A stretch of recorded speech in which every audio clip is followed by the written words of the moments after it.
All right, once again, welcome to our Tea Time Thursdays, and I hope you have your favorite beverage beside you right now, whether that is coffee, tea, or juice. Tea Time Thursdays is one of our play space in the Fox Tribe, and this is to create a space for people to learn and have more possibilities in life. For this year, we have committed this year to be business solutions and sustainability projects and possibilities. So we talk about anything under the sun here, pero yung theme natin is really all about business solutions and possibilities. For today's presentation, we all know that the all-encompassing need for electricity affects practically every person on Earth, right? It is a cost driver in households, companies, industry, and world economies. Unfortunately, our increasing reliance to it is also leading to its rising cost. This afternoon, solar power advocate Mr. Jef Mendoza, a director of Costbusters Philippines Corporation, will enlighten us on how harnessing the power of the sun is the best and proven solution to rising electricity costs, where one can harvest money from the sun. Welcome po, Sir Jeff. Great to meet you here in our space. Hello. Hi, Tina, and hello, everyone. Good afternoon, good morning. Good Glad to be here, morning and good evening.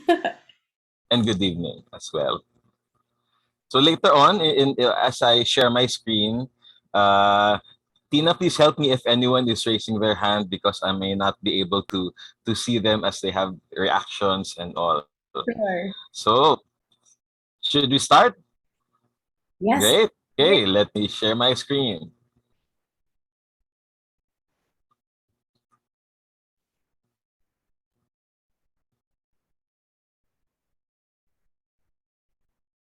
All right.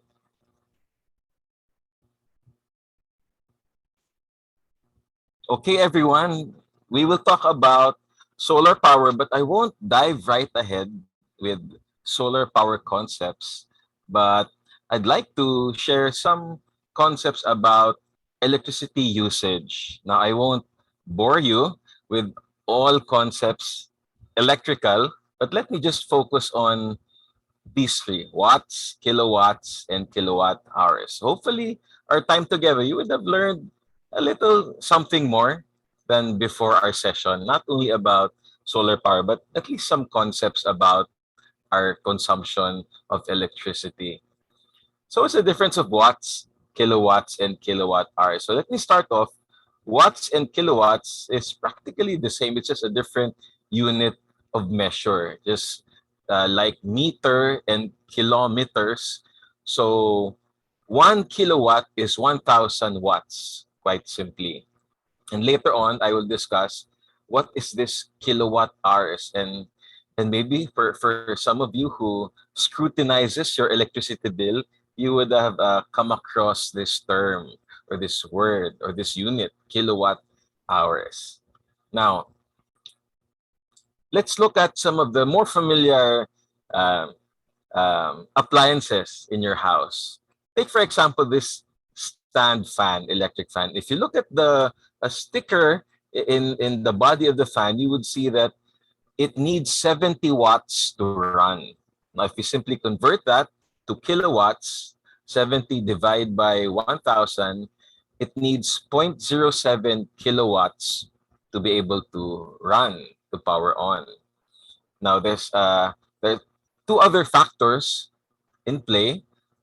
One is the quantity of electric fans in your house and the number of hours per day.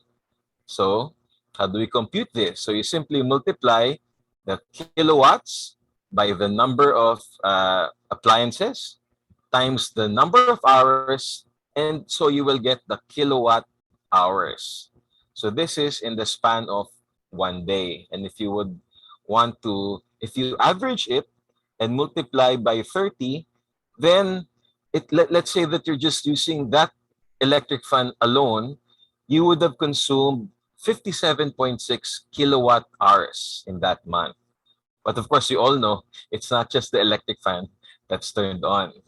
One might use an aircon as well. Now, an aircon, specifically a 1.5 horsepower inverter aircon, that would need 1,230 watts or 1.23 kilowatts to run.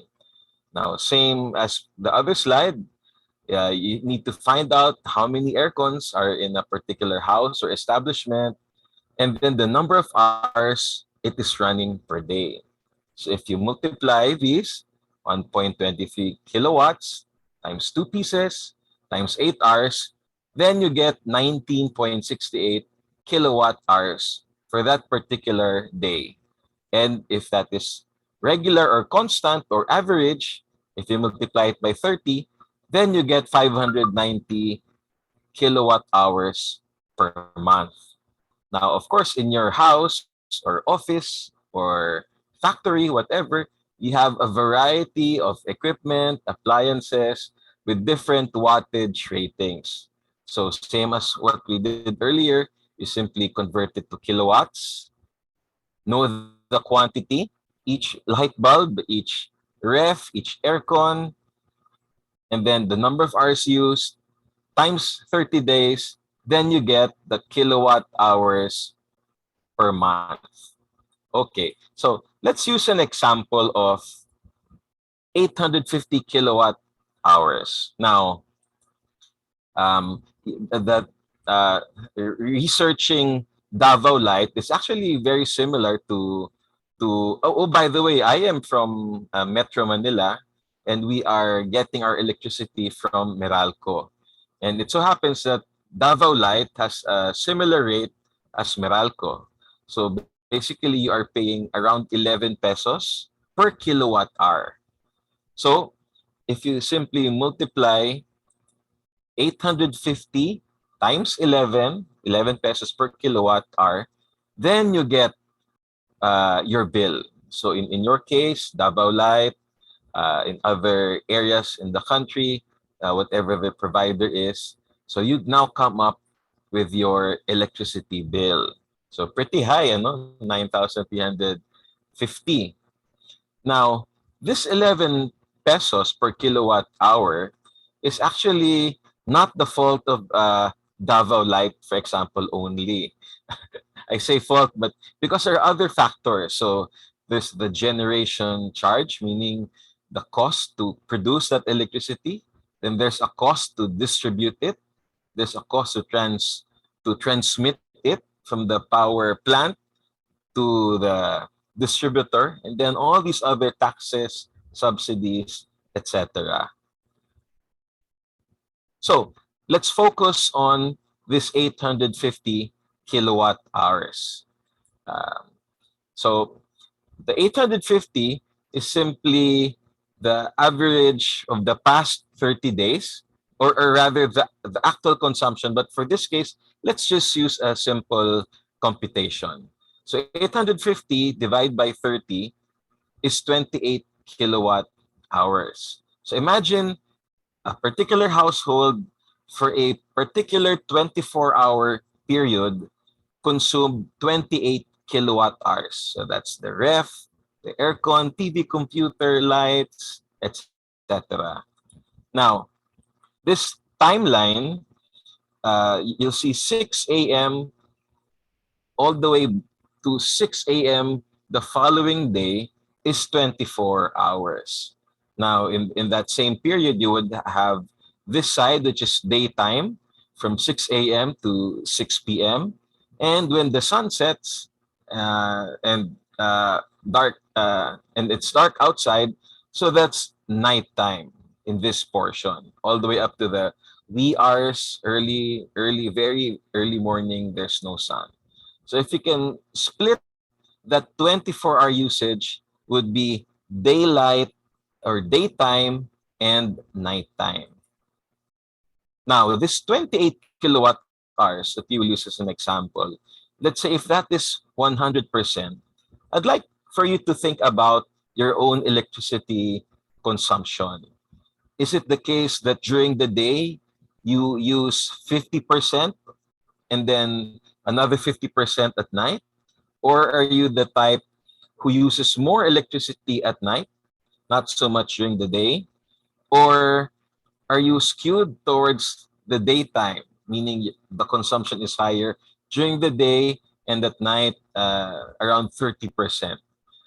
Now, it's not like an exact science that you should fall between these two. Just like you to appreciate if you're that type of consumer of electricity, if you're more of day or more of night, or perhaps 50-50, because that's important when we're trying to figure out what type of what size of the solar power system that is appropriate for you.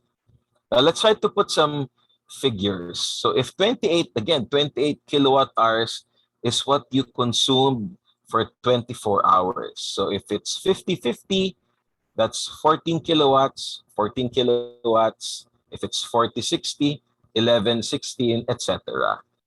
Now, if you don't have a solar power system, you get 100% your daytime and nighttime usage you source from your power provider, whether it's Batelec, um, Cotabato Electric Cooperative, or Davao Light, or Meralco. You are getting it and paying for it. Now, what is the concept of solar power?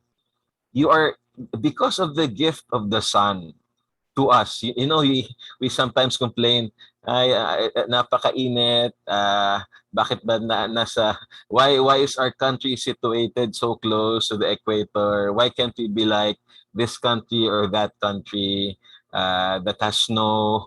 But you know what? Because of uh, that uh, that gift of the sun, and that we are blessed that our country is situated near the equator, then you're able to maximize the and take part using the power from the sun. So what if your daytime electricity is sourced from a free power source, which is the sun? So imagine, instead of paying for the full 28 kilowatt hours, you're now only paying for your nighttime consumption. But even that, there's an opportunity to actually also eliminate. So later on with our discussions, hopefully I get to explain that. But essentially, that is the concept of solar power. Now, let me play this video. How do solar panels work? You may have seen solar panels on rooftops in your neighborhood, but do you know how they actually work? Solar panels are made up of an element called silicon. When sunlight hits a solar panel, electrons in the silicon begin to move, initiating a flow of electricity. This is direct current, or DC electricity. Unfortunately, direct current electricity cannot power most appliances in your home. To create usable electricity, your solar power needs to travel to an inverter first. This inverter converts DC electricity into alternating current, or AC electricity, which can be used by most home appliances. If your solar panels create more electricity than you need, you can send the extra back to the grid. Most utility companies will provide credits for this extra energy to use on a future bill. This ensures you will always benefit from producing clean, renewable energy. Okay, I'd like to pause a bit and give this very interesting fact. Did you know that the amount of sunlight that hits the earth for just a period of 1 hour, it can power the entire world economy for 1 year? So imagine if we're able to harness that. Of course, we cannot do that right now, like being able to get all of that power. But what this fact is saying, there is that, almost unlimited power source that is out there, a gift to us, and we're now given an opportunity to be able to partake of it. And as I mentioned earlier, we're the location of the Philippines is such that because it's near the equator and the rays of the sun, we know that as you are in the equator, or at least near the equator, you get the most sun rays or sunlight from the sun. So, but I don't have to show this to you or prove it to you in the map. I think you'd agree with me that you only have to look outside. Of course, there will be times that it will be rainy or maybe in the cooler months, but as as an average, and I can be confident in saying this, that when you're in the Philippines, when you look out the window, it's gonna be hot. So that's what's going for us. Okay, let me let me take you through what you currently have now. Now, uh, there are several elements of this setup, and this is how you get your electricity now. So this represents load means your electricity usage. This represents all of your appliances, all your devices at home or office or establishment. So if you use a device, electricity will flow from the grid. It gets measured by an electricity meter one way, and that's that. So from the grid, measured, and then you use it at the end of the month, whatever is in the meter reading, you pay for that. Now, if you add a solar power adds several components on top of this setup. So we add a solar panel, an inverter, and your power provider uh, will give you a net meter or a two-way meter. Notice that the earlier image, the arrow simply is linear. So from the grid, entering the meter, and to your load. But a net meter or a two-way meter can measure electricity entering your house and also exiting your house. So later on, I'll share that concept of net metering where you are able to sell to your power provider. So that's the second level of savings from solar power. The first level of savings is if you have an ability to produce your own electricity and consume it, that is electricity that you're not buying from your power provider. So that's the first. And if you're able to harvest or produce excess electricity that you're not using with your appliances, it can now go back to the grid and it gets measured at the end of the month in the form of credits. It also gets deducted from your bill. So this is an overview of a typical solar power system. So let me briefly share the three types of power systems. Number one, and this is the most typical of all systems, it's called the on-grid or grid-tied system, where you are sourcing your electricity from both from the grid or your power provider and your solar system, represented by this panel visual. So during the day, you're harvesting electricity from the sun and consuming it. But in days that are cloudy or maybe it's raining, where your harvest is very little, your system automatically detects that and supplements by also getting from the grid. So your house or establishment can be powered simultaneously by solar and the grid without you having to do anything. The system automatically just combines the two. So if the sun is up and bright and hot, it can be the case that you're only getting from solar power exclusively and not getting from the grid. But come nighttime, obviously when the sun sets, then you get your power exclusively from the grid, and your solar power system is not harvesting any sunlight. Now, this system has some pros and cons. The good thing with the on-grid system is it's the most affordable of the three types of solar power systems. And I would say around 90% of solar power installations, at least for homes, is an on-grid system. And but the drawback or the downside of an on-grid system is it is uh, uh, true to its name, grid tied. So imagine nakatali, di ba? Nakatali sa grid, meaning if there is a power outage, your system will also not work, unfortunately. But don't worry, there are two other system types later on. But basically, if there is a power outage, and even and if it's example a scenario, it's 12 noon during the day, the sun is out and bright, but there's a power outage. Unfortunately, you also cannot use your solar power system to power your home. So, but good thing is throughout the year, most of the time it's not really a power outage. So you can still benefit from an on-grid system, and it is after all the most affordable type of solar power system. Now, the second type of solar power system is what you call the off-grid system. And this system, you are exclusively getting your electricity or your power needs from the sun only. So that's represented by this panel, and we add another element, which is a battery.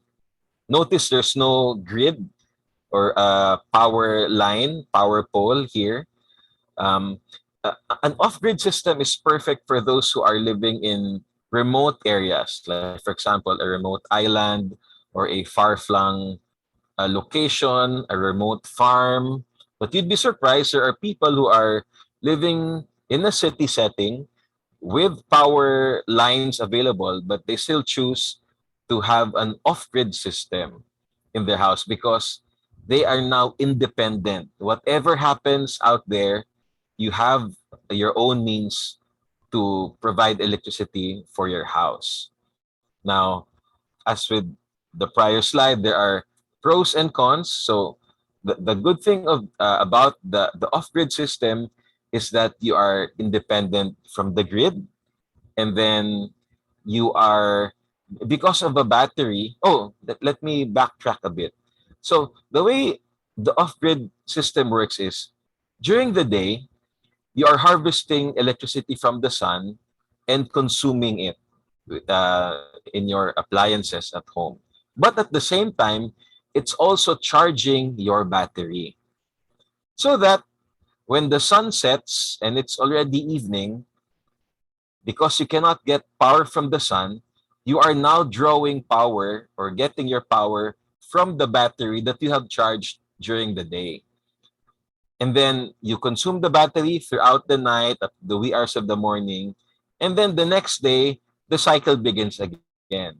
You start to charge your battery and also consume electricity that you produce.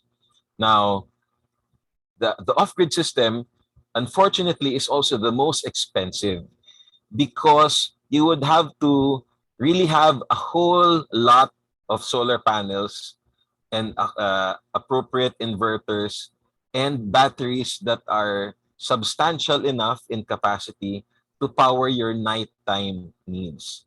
So, but that's the only downside, that you have um, a more a less affordable system, but simply because there are added panels and with the presence of a battery. A downside also is a battery is not forever, but it has come to a good point where it needs to be replaced only after 8 to 10 years. You know, batteries for solar systems like 5 years ago, 8 years ago, you'd need to replace it after 2 to 3 years. But now, batteries are getting better and better, and it can last up to 10 years. And in fact, technology is being developed that there will be batteries that can last up to 50 years. But those aren't yet in production. But with the fast pace of technology, I think it's only a matter of years and we can start to see these type of batteries. Now, the third system is basically the best of the prior types, the on-grid and the off-grid. That's why it's called the hybrid system. And the hybrid system allows you to source electricity from the grid, from your solar power system, and from your battery.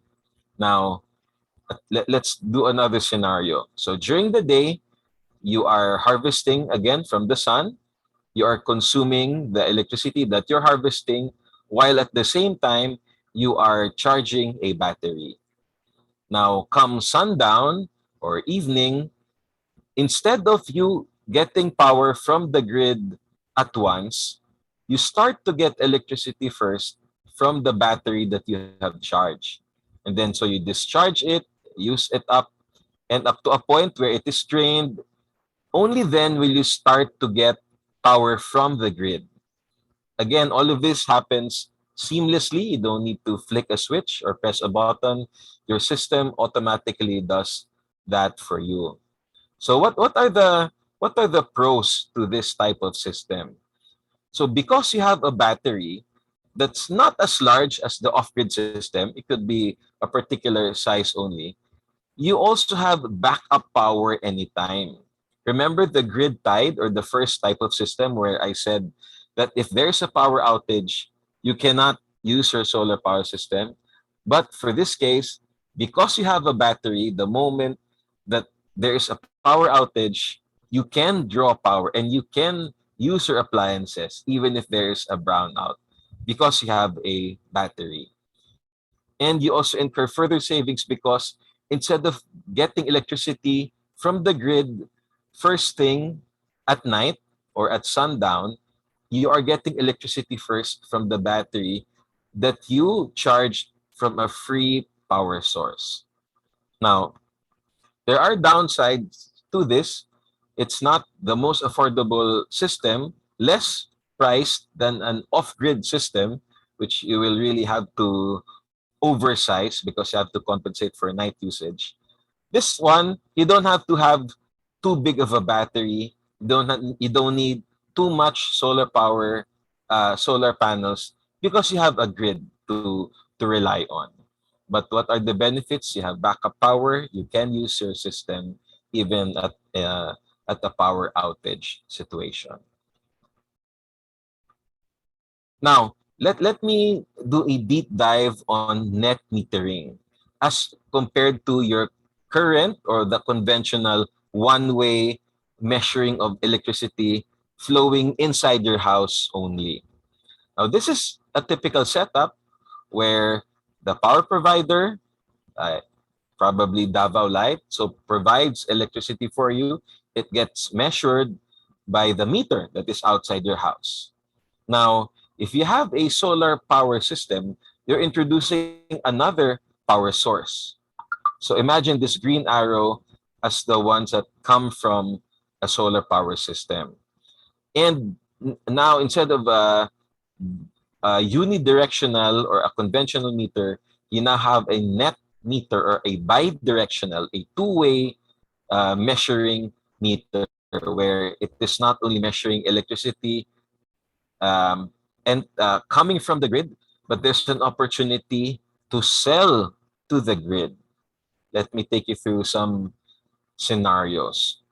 For example, we have a solar power system on a particular time of the day where you are able to harvest 5 kilowatts from the sun at any given point.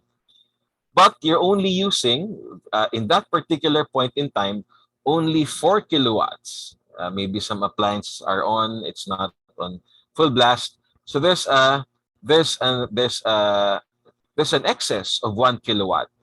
So now, so not only does your solar power system power your load and not get anything from the power provider, but it also sells 1 kilowatt, the excess, the difference between what you're harvesting and what you're using, you're now selling to to your power provider and your meter records it.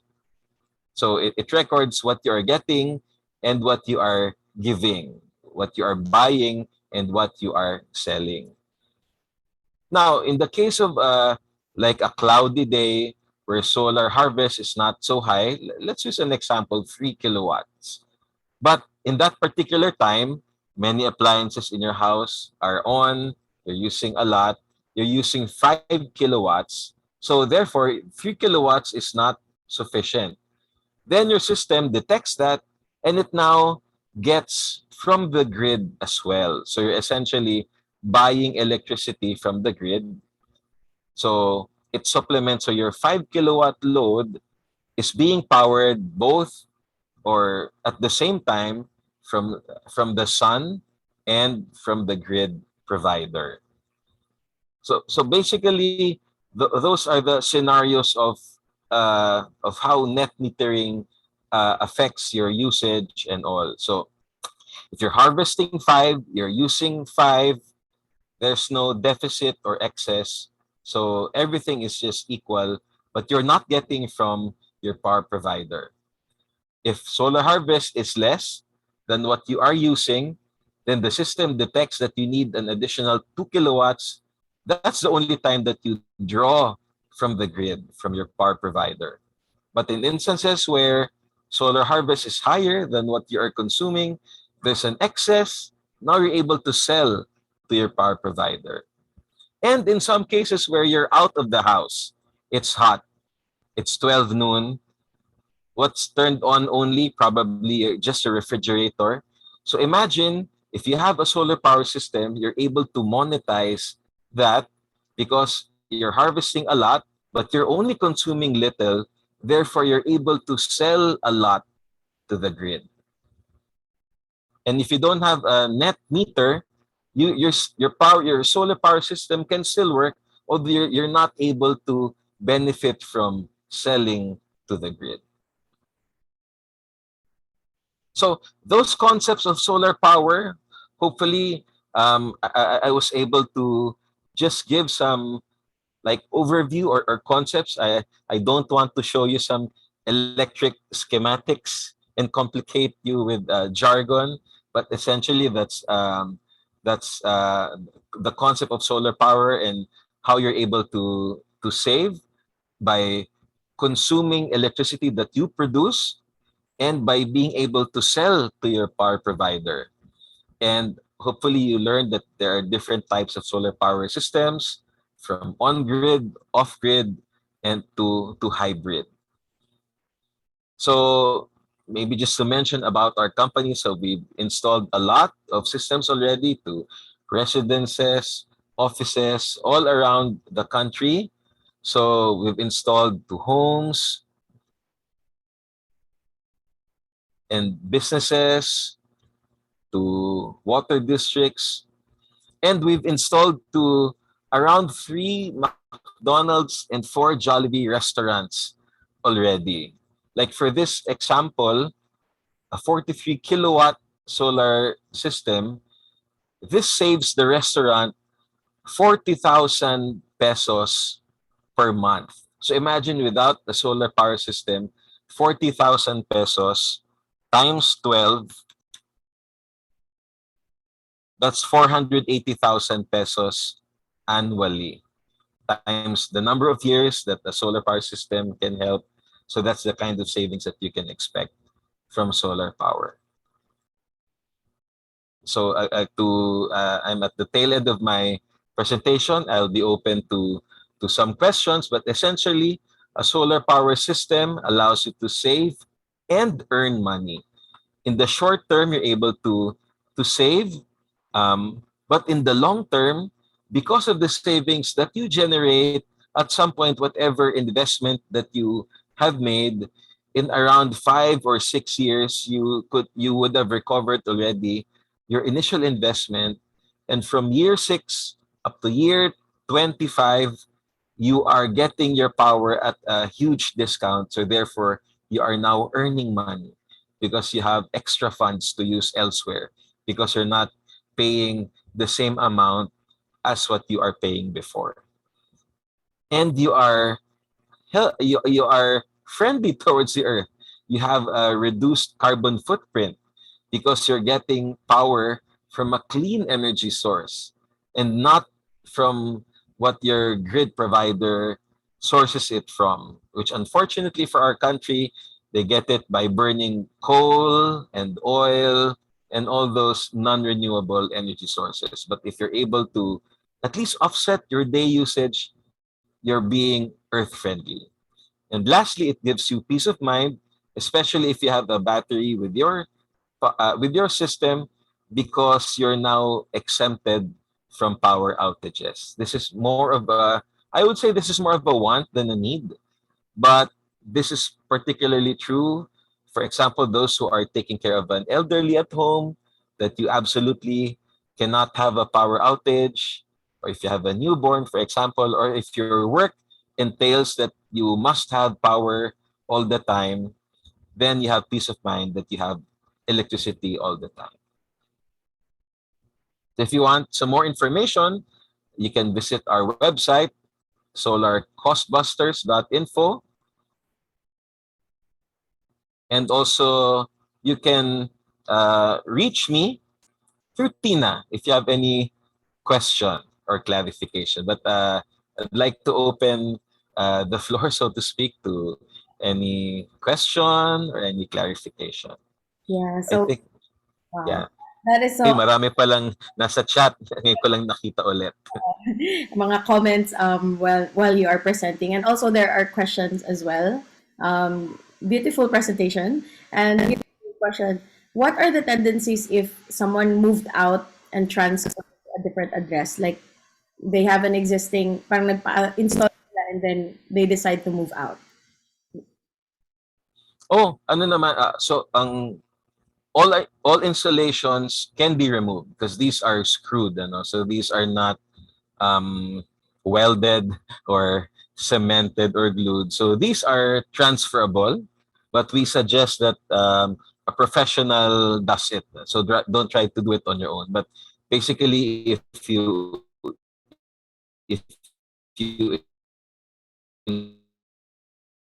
install the solar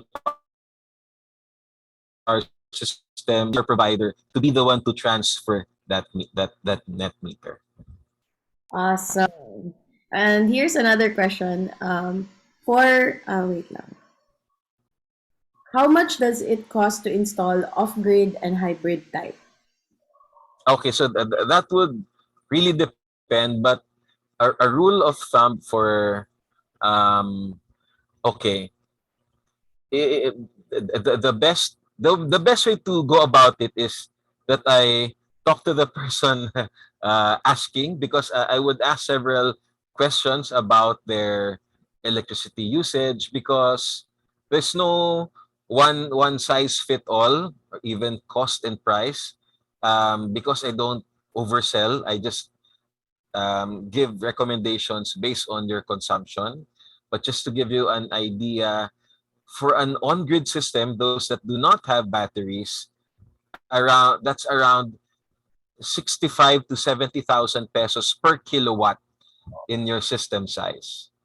And if you add a battery would range between 100,000 to 200,000 pesos. But that gives you substantial storage that can run an aircon for several hours. So as compared to, just a regular power bank so these are large capacity batteries. And to the other question, for an off-grid system, it would really depend, because you would have to consider how much electricity you consume at night, because you would have to factor that in and size the system appropriately for your nighttime usage. Because remember, you don't have any other power source.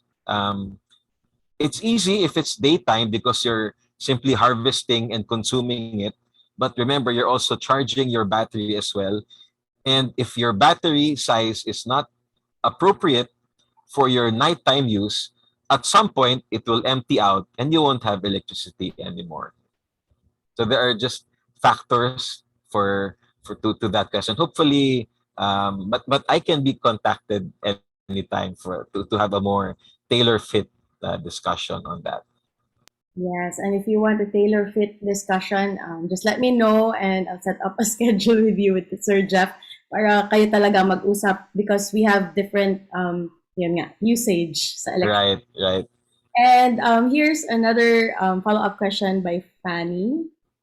The materials po ba that are being used as solar panels won't cause any pollution sa environment?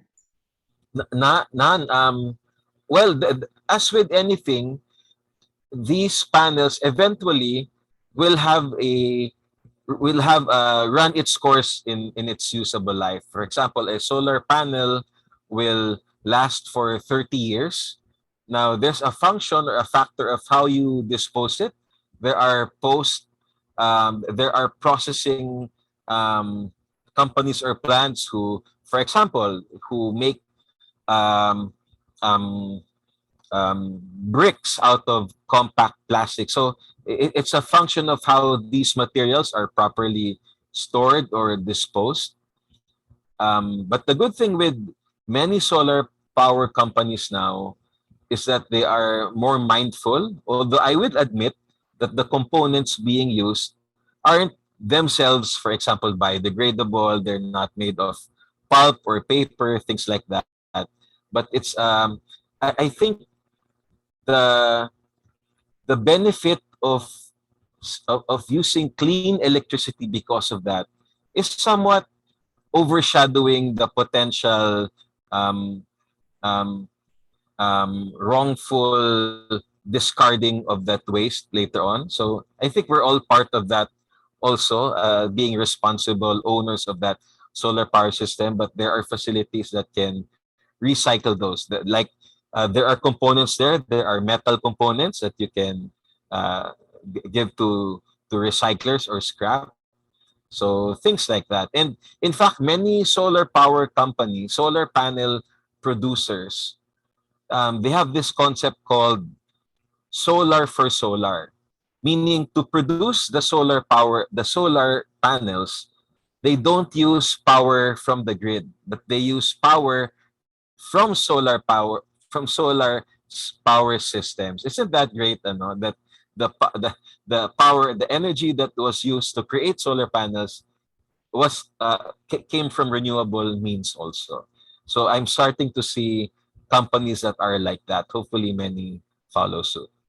Yeah, I think that's really possible because I heard a city in China who is actually overproducing solar power already. Ang problema na daw nila is sobra na yung kanilang energy that they have a hard time creating another battery, like huge not battery, but yung huge grid for that. Parang hindi daw kaya, so it would take cost, parang ganun. So yeah, it's really possible. Oh, great, great. That's a good problem to have. Excess. You have excess. Of energy. So yeah, Yeah. another follow-up question. Will your installation stand against a storm? Like, It will. It will. Yes. So fortunately, we have yet to have a report where an installation uh, was flown away. Maybe it will only happen if your roof itself gets carried away by a severe weather disturbance. But the bolting to the roof is very secure. Oh, let me mention that we don't drill any new holes to your roof. If you notice and if you look at your roofs closely, there are rivets and screws in your roof. Ano, you'll see some parang small circles, and those are where the roof underneath are where the trusses or load bearing materials are. So we simply remove those screws. We replace it with a bigger screw. So we make the holes bigger. We drill new screws in that same location, and that's where we put the framing, and then we put the solar panel on top of that. So it's not like we are riveting or sticking the panels directly to your roof. So there's a system of frames and mounts to it. It will actually make your roof in your house cooler because what is absorbing the heat of the sun first is not yung metal, the yellow or whatever material, because there's an added layer, then your roof is not that hot anymore. So again, another benefit to having panels in your roof. wow, that is awesome sa mga nasa ano, like second floor sa amin. Super Yeah, mainit sa second floor, right? Right. nasa baba lahat. So, another question, I actually noted some question. I was actually surprised about, the credit part sa electric company. So, how do Yes. you compensate? They like, automatic ba yan? Like, Yes. lang. Right, right. So once a net meter is installed in your system, at the end of the month, you will see there, um, whatever the first thing that you will notice if you have a solar power system in your house and you get your bill, the first thing that you will notice is your bill is reduced. The kilowatt hours that you normally get, like for example, if it's normally 700 kilowatt hours, you'll see that it will become, oh, it's now 400 and or 500, for example, depending on the size of the system that you have. So you'll have that, but under that, you will see net metering credits, or something like that. These are the kilowatt hours that you have sold to your power provider. So negative siya or may parenthesis, so alam mong ide-deduct. And then yung net, or so the number on top minus whatever you have sold is a now further reduced bill. Wow, I love that. Gusto natin yan. That is really awesome. So I also have a question. Is it possible na mag-start sa on-grid and then eventually transition to hybrid? Yes, yes, definitely. There is just this slight nuance of the inverter. Remember, the inverter is the one that converts DC to AC. It's also the brain of the system. However, right now, an on-grid or a grid-tied inverter is different from a hybrid inverter. So what you would have to do is, okay, if you initially put an on-grid system and you would want a battery eventually, then you would have to replace your inverter, put a hybrid inverter, but keep your panels. The panels are good already, and then add a battery. Now, one way to save money, kasi essentially, you are discarding the inverter that you originally got. If you're already foreseeing that, okay, budgets are constrained now, I don't have a budget for a battery, but eventually I would like to have a hybrid system. What we can do now is have an on-grid system, but your inverter is already hybrid, meaning it can function as an on-grid first, so that when budgets come in the future, you simply add a battery, maybe add a couple of panels to compensate, but you don't have to discard the inverter that you have because it's already hybrid. So again, so those are the ways to go about it. I'm saying this because I have clients who talagang ano sabi, "Oh, Jeff, ano lang ako, I'm just on grid." Okay, sige, fine. That's your choice naman talaga on grid. Only to hear from him again a year after, "Hindi, Jeff, kasi ano, I want a battery." Okay, so we'll have to replace your inverter and add the battery. Sabi niya, sayang, I should have gotten a hybrid inverter from the start.